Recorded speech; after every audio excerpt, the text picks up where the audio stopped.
अस्सलाम वालेकुम my YouTube family, welcome back to सैब vlog by Shabeeja free well. कैसे हैं आप सब लोग? मैं उम्मीद करती हूँ आप सब ठीक ठाक होंगे। मैं भी यहाँ बहुत ठीक ठाक हूँ। और आज मैं आपके लिए अपनी लाइफ का पहला एक रैंडम व्लॉग लेकर आ रही हूँ कि इस व्लॉग को बनाने का मेरा बिल्कुल दिल नहीं चाह रहा था, लेकिन ऑब्वियसली जैसे कि मैंने आपको लास्ट व्लॉग में कहा कि काम है, काम तो करना है, जैसे भी करना है, काम काम है। और बिना काम और बिना मेहनत के आपको फल हासिल नहीं होता।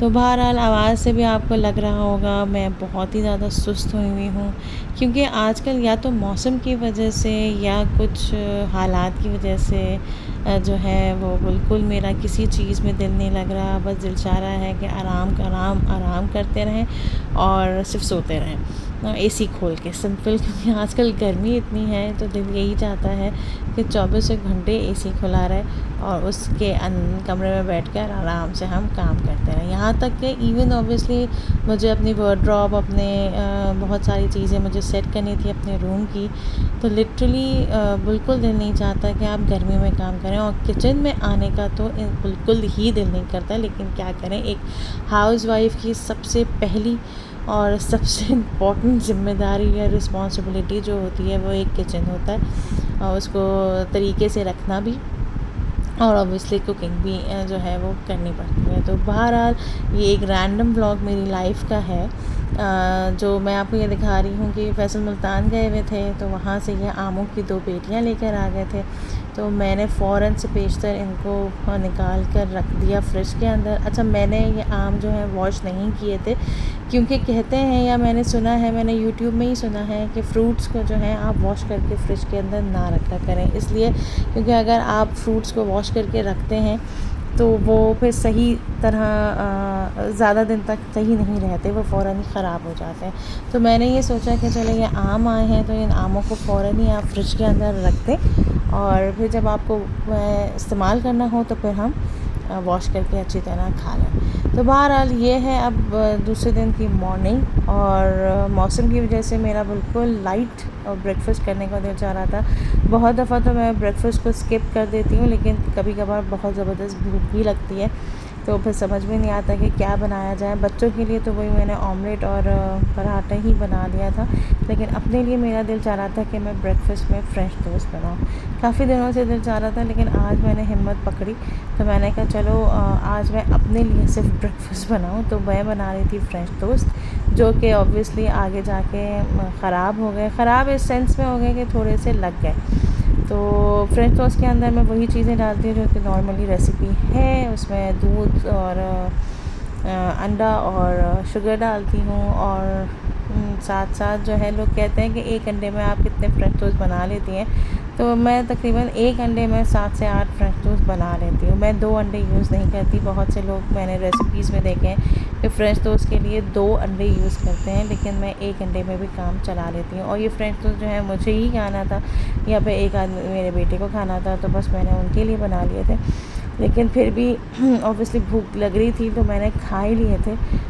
तो मज़े के तो थे, लेकिन शक्ल अगर आप आगे जाके देखिएगा तो शक्ल थोड़ी सी लग गई थी। या तो इसलिए क्योंकि मैंने इसमें ऑयल कम यूज़ किया था। मैंने सोचा कि थोड़ा सा डाइट भी कंट्रोल हो जाए इससे कि आप ऑयल को कम यूज़ करें। तो जब मैंने ऑयल कम यूज़ किया तो मुझे लगा कि ये थोड़े से लग गए, तो इसकी शक्ल ऐसी आई। लेकिन ऑब्वियसली इतने भी बुरे नहीं बने थे लेकिन थोड़े से हल्के फुल्के ब्लैक हो गए थे साइडों से।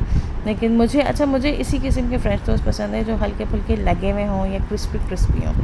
और साथ साथ फिर मैंने सोचा कि जैसे कि आम आए हुए हैं, तो ऑब्वियसली आमों को जितनी जल्दी खाया जाए तो ज़्यादा अच्छा है, क्योंकि फ्रिज में भी रह के जो है ना आम अंदर से ख़राब हो जाते हैं। तो मैंने कहा इनको जल्दी काटा जाए और फिर आमों को, क्योंकि अच्छा हमारे यहाँ मुश्किल ये है कि आमों को लोग नॉर्मल शक्ल में ही ज़्यादा खाना पसंद फरमाते हैं। यानी अगर इनको कट करके क्यूब्स कर दो तो बच्चे आराम से ब्रेकफास्ट में या नॉर्मली शाम के स्नैक्स में मैंगो खा लेते हैं। सिर्फ मैं हूँ या मेरा एक और बेटा है जो कि इसको शेक फॉर्म में भी पी लेते हैं आराम से, क्योंकि मुझे मैंगो शेक भी बेहद पसंद है और इवन मैंगो को नॉर्मली कट करके भी खाना पसंद है। लेकिन ज़्यादातर मैं जो प्रेफर करती हूँ वो मैंगो शेक में प्रेफर करती हूँ। अच्छा, बहुत से लोग मैंगोज़ की स्वीट डिशेस बनाते हैं, आइसक्रीम्स बनाते हैं, लेकिन हमारे बच्चे जो हैं वो ज़्यादा चीज़ें नहीं खाते। जैसे कि मैंने आप लोगों को कहा कि हम मेरे बच्चों को ज़्यादातर मैंगोज़ इसी तरह फॉर्म में, यानी जो इसकी फॉर्म है उसी फॉर्म में उनको पसंद है मैंगोज़ को। और ये रहा हमारा ब्रेकफास्ट। क्योंकि बच्चों के लिए मैंने आपको कहा कि अंडा पराठा बन गया था और बाकी मेरे लिए फ्रेश टोस्ट एंड मैंगोज़। क्या हाल है आपका? बस अच्छा, अब इतने सारी वैरायटीज़ हैं नाश्ते में, आपको क्या चाहिए? आम। और इसके अलावा आम तो एक आपका स्वीट डिश है ना, आप डेजर्ट में आता है। आप बताइए, ये पराठा ऑमलेट चाहिए या फ्रेंच टोस्ट चाहिए? आधा पराठा ऑमलेट। ओके, चलें ले लें आप। ये आधा paratha. This is your omelette and take your half paratha. Okay, and after eating this, अच्छा आप जाइए फोक लेकर आइए तो मैं मैंगोज़ भी निकाल के दे दूँ। बच्चों को नाश्ता देने के बाद मैं दोबारा किचन में आ गई, क्योंकि मैंने सोचा कि साथ ही साथ मैं अपने लिए और अपने बेटे के लिए मैंगो शेक भी बना के ही रख दूँ, ताकि बार बार किचन में जाना ना बहुत मुश्किल होता है, यानी इस गर्मी में। तो मैंने सोचा कि साथ साथ शेक भी बना लूँ और साथ साथ हल्का फुल्का लंच का भी आइटम जो भी मुझे चढ़ाना हो तो वो भी चढ़ा दूँ, ताकि फिर ब्रेकफास्ट करने के बाद थोड़ा सा गैप आए, यानी फिर मैं 3-4 बजे जाऊँ दोबारा किचन के अंदर। तो आजकल फ़िलहाल यही रूटीन बन रहा है कि हम लोग तकरीबन 11 से 12 के दरमियान जो है हम लोग अपना ब्रेकफास्ट कर रहे हैं और फिर उसके बाद हम लोग 3 से 4 के दरमियान हम अपना लंच कर रहे हैं। तो इससे ज़्यादा मुझे आसानी ये हो गई है इससे कि जब मैं ब्रेकफास्ट बनाने जाती हूँ ना तो फिर मैं अपना लंच भी हल्का फुल्का चढ़ा देती हूँ और डिनर भी साथ साथ चढ़ा देती हूँ। तो फिर किचन में चक्कर हम लोग के कम लगते हैं, क्योंकि वरना तो अगर आप इस तरह काम करते रहें तो दिन के 24 घंटे आप किचन के अंदर ही लगे रहें, वरना किचन का काम जो है ना ख़त्म ही नहीं होता। तो बहरहाल मैंने नाश्ता कर लिया था और अब मैं आती हूँ अपने टाइटल की तरफ। या आप लोगों ने थंबनेल में देखा होगा कि मैंने थंबनेल बहुत मेहनत से बनाया है। इसको बनाने में कोई आसान काम नहीं था, बहुत मुश्किल काम था। वो मैं आपको आगे बताऊँगी जब मैं थंबनेल का ट्यूटोरियल आपको दूँगी। फ़िलहाल टाइटल में जो मैंने लिखा है कि ये सब लोग मशहूर कैसे होए, ऑब्वियसली यार मेहनत से होए और कुछ कुछ आप लोगों की वजह से भी होए। कुछ कुछ तो मैं ये नहीं कहूँगी, 50-50 आप लोगों की वजह से भी होए और अपनी उन्होंने मेहनत भी की।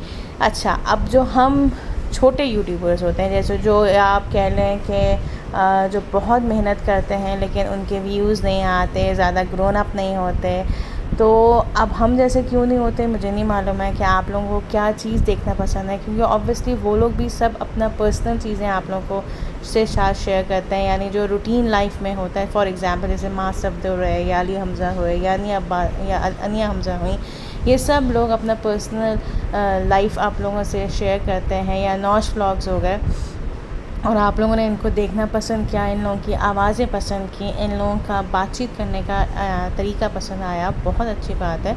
और ये करते भी मेहनत है, मैं ये नहीं कहूँगी कि ये लोग नहीं करते, इन लोगों की बहुत सालों की मेहनत है। और फिर से मैं कहूँगी कि इनकी मेहनत के साथ साथ आप लोग भी इन लोगों को बहुत ज़्यादा मोटिवेट और बहुत ज़्यादा प्यार करते हैं। अच्छा, मैं ये समझती हूँ कि जो आजकल लोग ये बहुत आराम से कह देते हैं कि भाई आपका थंबनेल सही नहीं था, आपकी वीडियो कंटेंट सही नहीं है, आपकी जो है क्वालिटी अच्छी नहीं है आपके कैमरे की। तो मैं ये समझती हूँ ये बहुत गलत बातें हैं जो लोग ये इस तरह करते हैं कि भाई बाद इंसान मेहनत कर रहा है, मेहनत का कुछ तो सिला मिलना चाहिए ना। अब ऑब्वियसली किसी के पास बहुत लाखों का फ़ोन नहीं होता, ऑब्वियसली जो लाखों का फ़ोन होता है उसमें ही अच्छी क्वालिटी होती है, लेकिन जो नॉर्मल फ़ोन यूज़ कर रहे होते हैं उनके पास तो एक नॉर्मल ही चीज़ होती है। अब जैसे मैं भी एक नॉर्मल फ़ोन यूज़ करती हूँ, मैं कोई लाखों का फ़ोन यूज़ नहीं करती।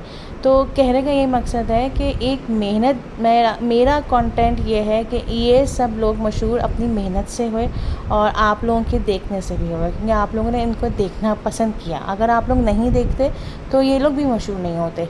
तो एक ये चीज़ है, यानी 50 वो लोग अपनी मेहनत से और 50% आप लोगों की वजह से मशहूर हुए। तो इसका आंसर ये था। तो मैं ये समझती हूँ कि हम जैसे लोग भी इतना यकीन अल्लाह ताला पर रखें कि हम भी मेहनत किए जाएँ। ऑब्वियसली मेहनत का सिला अभी अल्लाह ताला हमें फ़ौरन नहीं दे रहा, बहुत से लोगों को मेहनत के सिला फ़ौरन मिल जाता है, जैसे कि इन लोगों को मिला। और बहुत सारे ऐसे यूट्यूबर्स भी हैं, ये लोग तो खैर बहुत ज़्यादा जिनके नाम मैंने लिए थे, ये तो बहुत सालों से मेहनत कर रहे हैं, लेकिन बहुत ऐसे लोग भी हैं जो कि 1 साल या चंद महीनों में एक साल या चंद महीनों में मशहूर हो जाते हैं और एक महीनों में जो है इन लोगों की इनकम आना शुरू हो जाती है। तो बहरहाल एट दी एंड के मुझे तो यकीन है कि मैं मेहनत किए जाऊंगी और इंशाल्लाह अल्लाह ताला उसका सिला मुझे जल्द से जल्द देगा।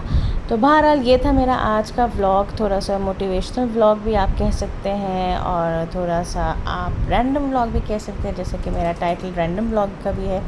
कुछ समझ में नहीं आ रहा था कि मैं क्या बनाऊँ, क्या शूट करूँ। और बहरहाल एट दी एंड हम लोग लॉन्ग ड्राइव पे आए और लॉन्ग ड्राइव पे आके मैंने तो बहुत लाइट सी सैलेड मंगवाई थी और बाकी बच्चों ने जो है वो शेक्स अपने मंगवाए थे और ड्रिंक्स मंगवाई थी। तो बहरहाल do subscribe my channel, hit the bell icon, like and share it. दुआ में ज़रूर याद रखिएगा, मैं भी आप लोगों को दुआ में याद रखूँगी।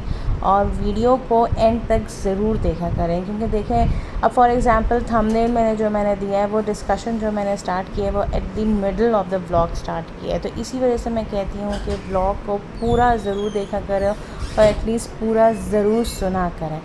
और क्योंकि मेहनत बहुत होती है इसको करने में, 2 से 3 दिन लगते हैं इसको करने में। इंशाल्लाह नेक्स्ट व्लॉग में जल्द मिलती हूँ आपसे। अल्लाह हाफ़िज़।